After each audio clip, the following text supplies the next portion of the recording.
By the time Billy came back downstairs, the dragon had grown so much he filled the hall. Billy had to go around by way of the living room to get to where his mother was. I didn't know dragons grew so fast, said Billy. There's no such thing as a dragon, said Mother firmly. Yeah.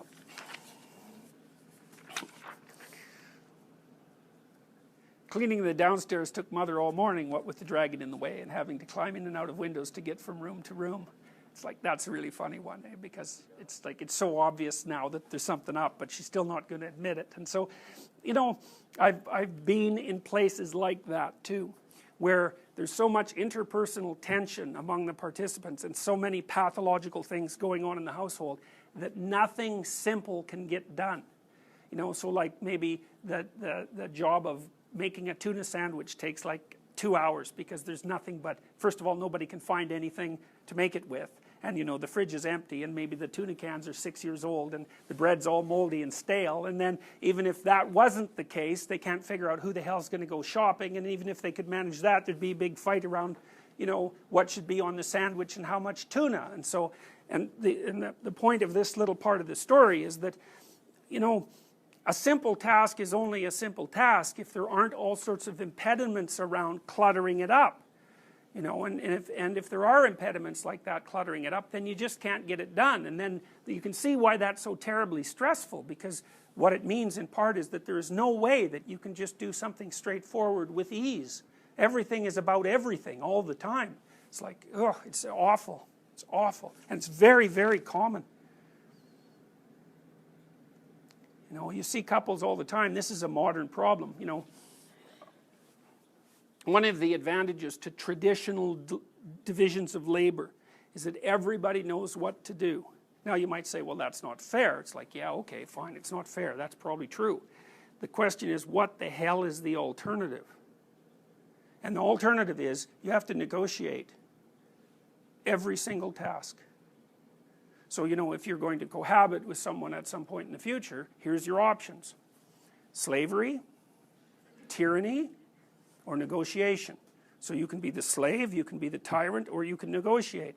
But the problem is, in the absence of routine and ritual and tradition, there's no rules. So everything has to be negotiated. And the problem with that is most people can't negotiate.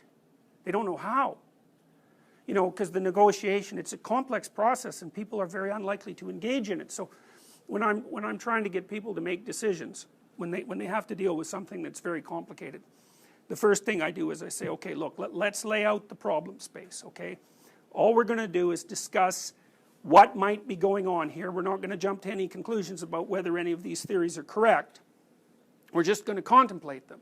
And right away there's resistance to that, because it's very difficult for people to separate a hypothesis about the way things are from a description of the way things are. So they get afraid that as soon as you discuss something in a certain way, that that's the way it's going to be. And so they can't even lay out the problem space. So that's the first impediment to negotiation. And then another impediment is they can't define what they want. You know, so like if you and I are going to negotiate about something, one of the things you need to know is what I could do that would satisfy you. And if the answer is, well, if you knew me better, you'd know what would satisfy me, which is a very common answer. It's like, I'm hatched right from the beginning, because like, I'm stupid. I don't know what will satisfy you. I don't even know what will satisfy me. You have to tell me, because I'm not very bright. It's like, what do you want? Well, I don't know. It's like, oh no, that's not good. It's like, now we have two problems. The problem, and whatever would make you happy. It's like, it's terrible. And then you have to lay out the solution space. It's like, well, we could do it this way, or we could do it this way, or we could do it this way, or here's another option, or this is an option. And like, why don't you think those through? It's like, oh, that's a whole set of multiple realities. It's overwhelming. It's like, I'm not doing that. I'm tired of this discussion. I'm gone. So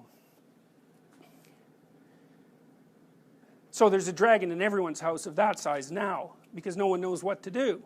And no one knows how to solve the problem of what to do, because people don't know how to negotiate. They just aren't good at it. It's hard to negotiate, you know, because you have to suspend your judgment, and you have to have a symbolic war that doesn't erupt into a real war.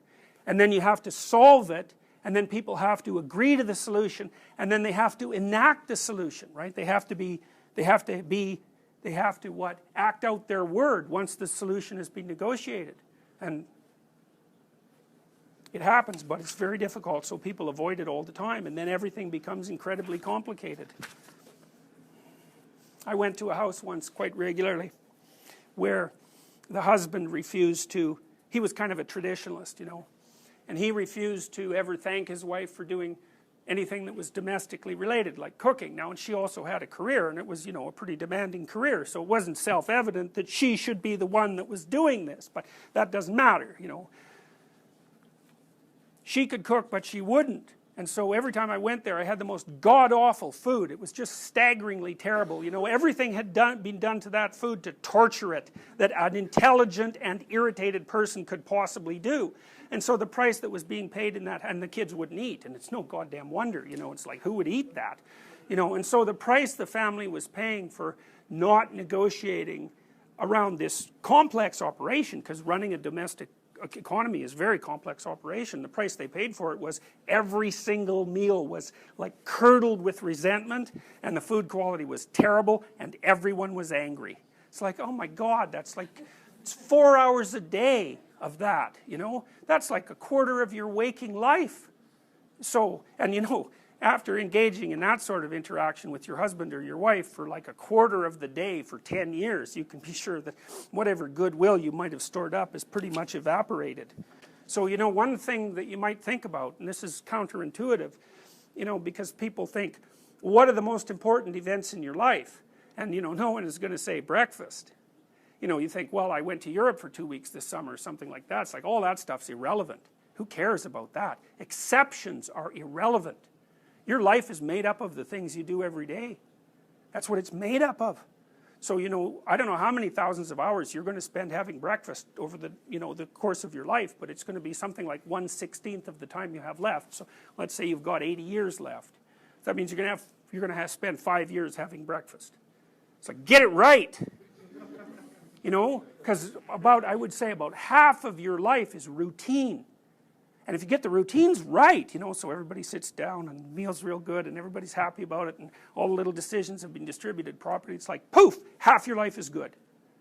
So, you know, and you won't get fat and have an eating disorder, which is also kind of a plus. Or you won't get as fat or have as much of an eating disorder.